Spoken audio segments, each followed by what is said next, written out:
2025 marks the 40th year anniversary of the Sony Handycam. The Sony Handycam first came out in 1985 with the Sony CCD V8U. I did do a review on one of these. You can check it out in the cards up above. But I figured for this little anniversary, well, I had a subscriber ask me to do like a deep dive into the history of the Handycam and stuff, and just kind of talk about like my favorite Sony Handycams. Well, her idea was a little too much for me to handle, just research-wise and all that kind of stuff. So I figured that I would simplify it and just kind of do a top 10 video of my 10 favorite Sony Handycams over the 4 decades that it has been around. So that's what we're gonna do. We're gonna check out my favorite 10 Sony Handycam over the past 40 years. This list isn't gonna be in any kind of order.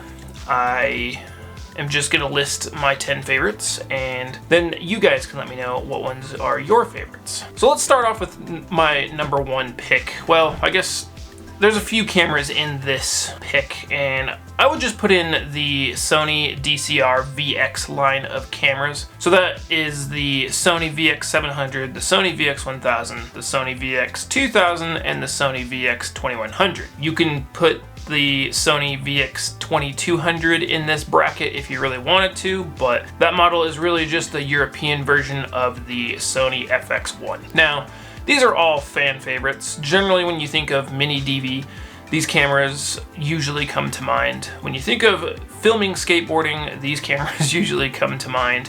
When you think of putting on a fisheye and filming, these cameras usually come to mind. They're great cameras. They're very popular for a reason, and they are just some of my favorites. I've gotten the opportunity to actually check out all of these cameras, but because the VX line is such a wide spectrum of cameras that people love, I figured that I would just put all of them into one bracket, or I guess category. So yeah, I like all of those. You know, there's a few different ones that I like specifically more than others, but I figured to give them the recognition that they all need, I would put them all in together. But these cameras have great video quality. I find that they last a long time. They seem to be durable.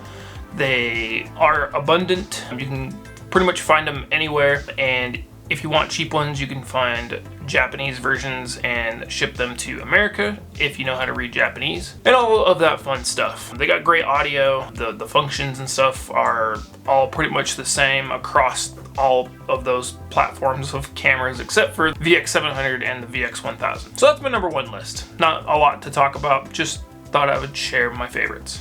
So number 2 on my list is the Sony DCR TRV-900. A lot of people compare the footage of this camera to be similar to the Sony VX1000. So if you like skateboarding, or you like the way that the VX1000 looks and you don't want to pay the price for a VX1000 that is in working condition, then you can look at one of the TRV 900s. These are a pretty compact camera. These also have a 3 CCD sensor in them, so you'll get much better mini DV video quality out of these. You can capture through Firewire and all that fun stuff. The one cool thing that I do like about the TRV 900 more than like the VX models is it has a 3.5 inch LCD screen rather than a 2.5 inch LCD screen like the VX line of cameras do.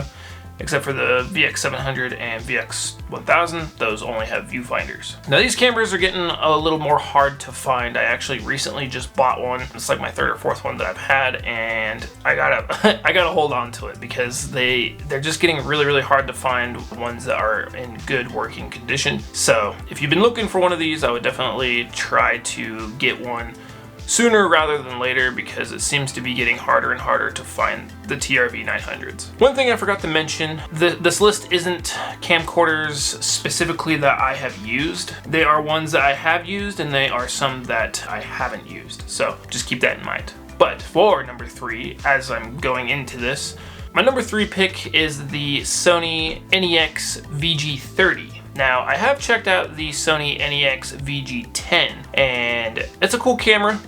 It was released in 2010, but the Sony VG VG30 was released in, I think, 2012. The reason why I like this one more than the VG10 is if anybody has used the NEX VG10, you have to manually zoom it with your hand like a DSLR. So this camera it's a camcorder body that has Sony E-mount like DSLR lenses that attach to the front of it.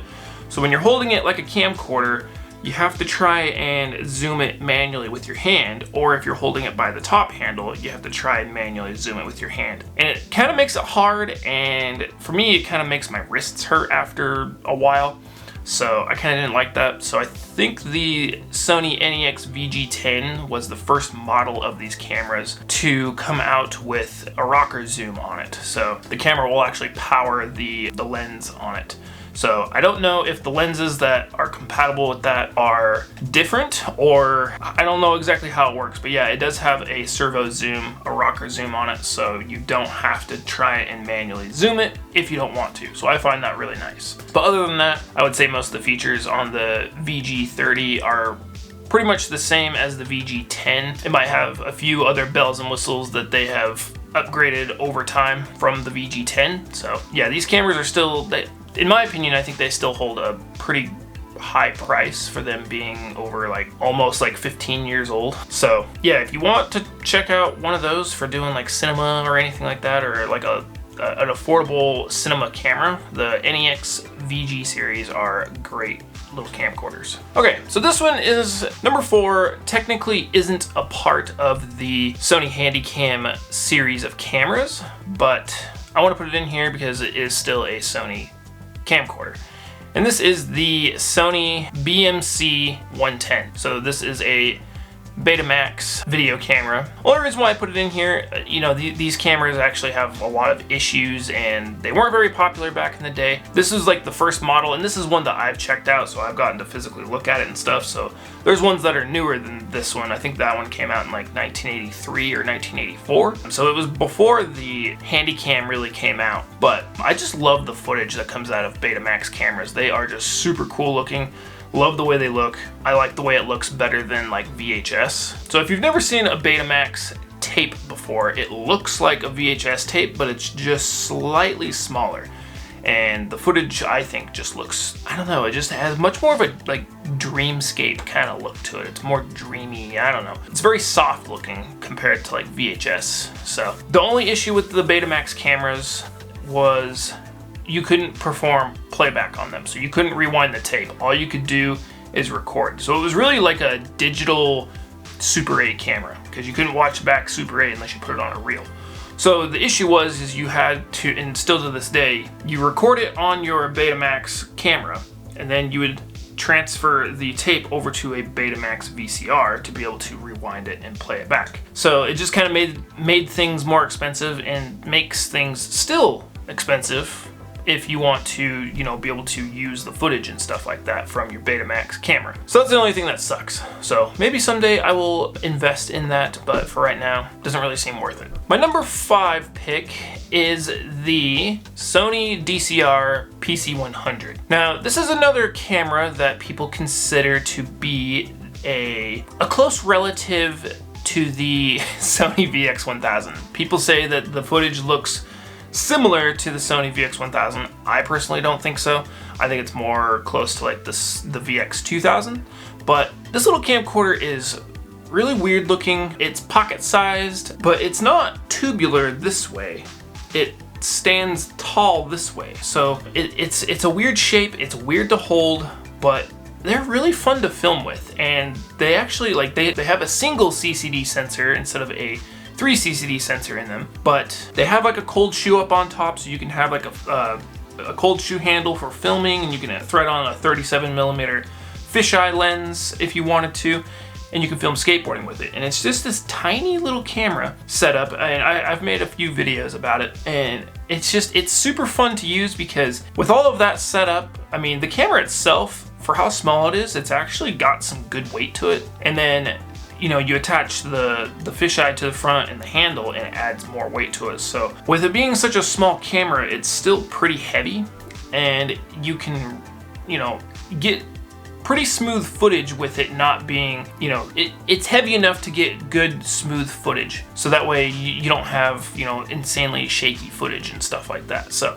anyway, yeah, the Sony PC series of cameras are really cool. There's other models that are similar to it. Like I think the Sony PC9 was the first one to come out in like 1996 or 1999 or something like that. I don't remember exactly, but yeah, other good models that you can check out is the Sony PC110 and the Sony PC120. These ones have like flashes on them, so if you want to take like pictures, it actually has like a little flash that pops up and you can use that. You can record to Sony memory stick duo cards, although the footage is not very good. The frame rate is just hot garbage, and you can maybe get like a few minutes of footage on it. So I don't really recommend it unless you're, you know, looking for that kind of look. So number 6 is probably one of my all-time favorite Sony Handycams and probably one of my all-time favorite camcorders I've checked out. And it was my number 1 camcorder that I checked out in 2024. And that is the Sony CCD FX730V. Now, this camcorder is really just the same camcorder as like any other Sony FX model from back in the day. Very similar to the Sony TR models. So a lot of them end up having capacitor issues, but if you can find one that is in good working condition still, I would definitely hop on it. Because I want to say that this is the first Sony camcorder to have an LCD screen on it. And I just, man, there's something about the Sony Video 8 footage that just looks so good to me. I love it. It's got good color. It has that kind of VHS look to it, but it is also like crisp and clean enough looking to where you can see what's going on in the footage. I like it better than like VHS-C or regular VHS. Like Sony Video 8 cameras are probably some of my favorites just on image quality and just the way that your image looks. And I definitely recommend getting one of these if you can find one that's in a good working condition. They have decent features to them, and you can, you know, you have a few different adjustments and stuff within the menu to dial in your settings. So they're super cool in my opinion. Another one that I have checked out for number 7, and this is one of my dad's camcorders. I ended up giving it back to him a couple years ago, but I had to put a HDV camcorder somewhere in here.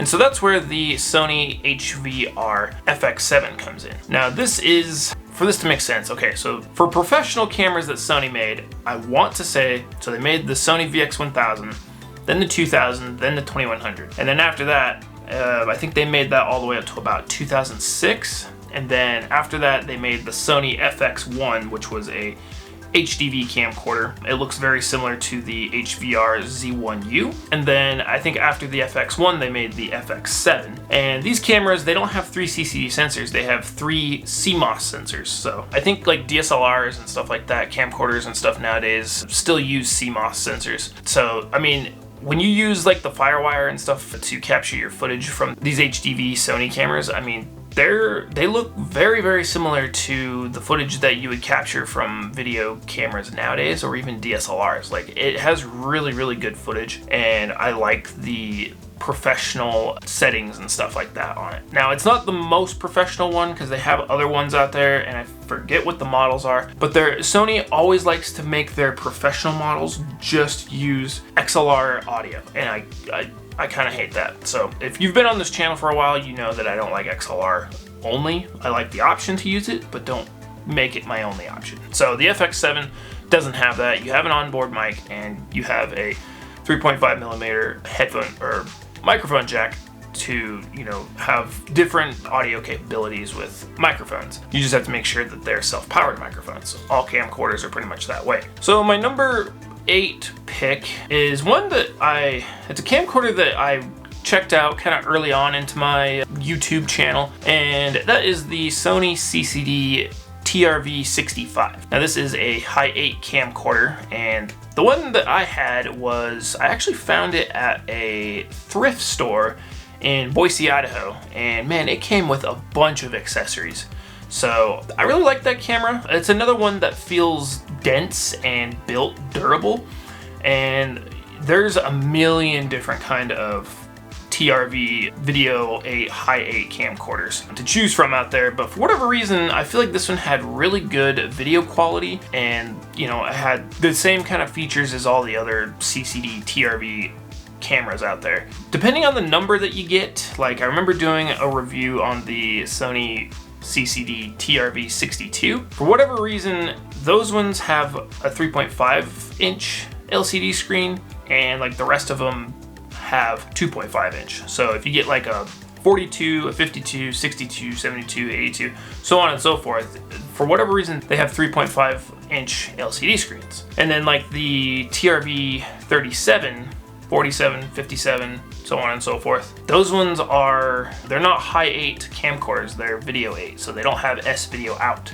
So I don't know if that's just a coincidence on the ones that I've checked out or have looked at online, but that's kind of what I've noticed. And they've literally made like the TRV 1 all the way up to like the TRV 917 or something. I don't even know what the highest one is. So maybe you guys could let me know, because there's a million different models out there and they all look very similar. Now this one is a little different.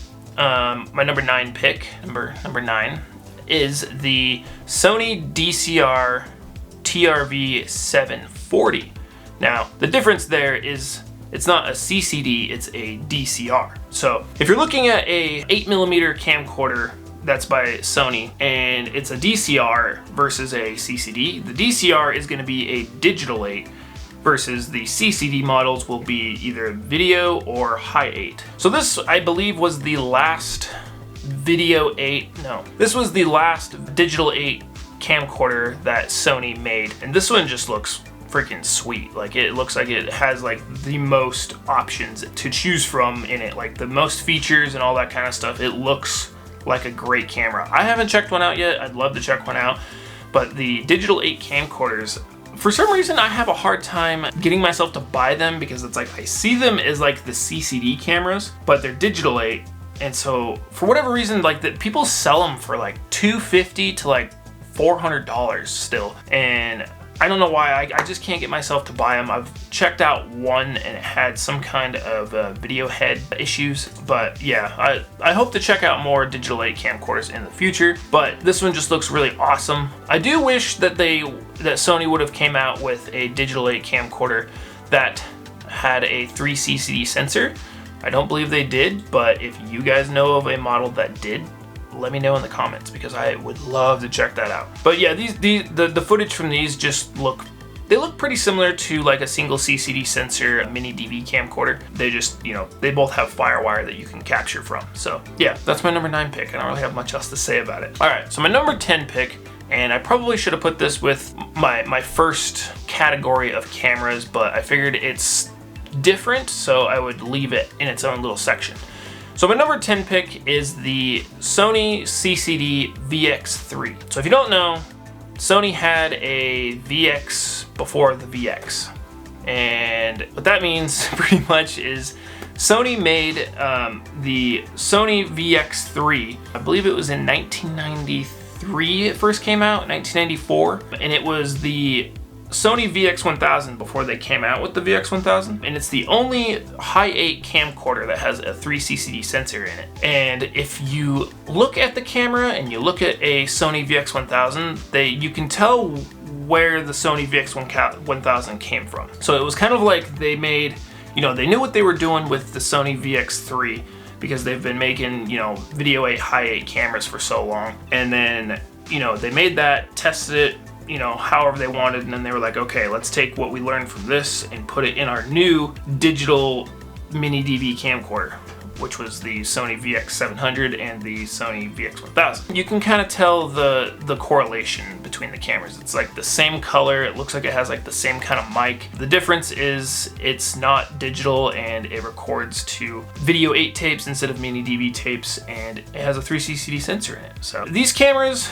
are really, really hard to get in working condition. I find them online quite frequently. People still, for them to not be in working condition, people still sell them for a decent price. Not decent, but a high price, even if they are tested and not working, or if they're untested, people still sell them for a lot. So The issue with these is, I would say like 98% of them have bad capacitors, and just due to their age, they end up just not working. So if you want a Sony VX3, you will probably have to either, well, pay somebody to replace the capacitors on it, and hopefully the motherboards are still good because they end up leaking and then corroding the motherboards, or you just gotta know how to do it yourself. So I hope someday I can learn how to, I don't know what I'm doing with my hands. I hope someday I'll learn how to solder and stuff like that so that I can take one of these apart and try and fix one myself, because I would love a Sony VX3.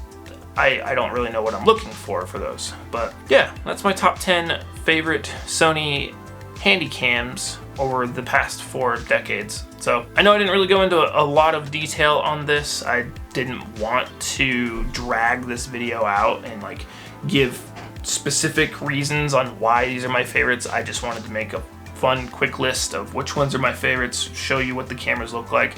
Maybe, you know, tell you a little bit about them and then move on. So yeah, like I said, it's not in any specific order on these. These are just my 10 favorites that I have used or hope to check out someday in the future. But let me know what camcorders from Sony that are your favorite down in the comment section. And hopefully this was an enjoyable video. If you enjoyed it, make sure you leave a like. And if you enjoy the content, make sure you subscribe, because we talk about old school retro camcorders almost on a weekly basis.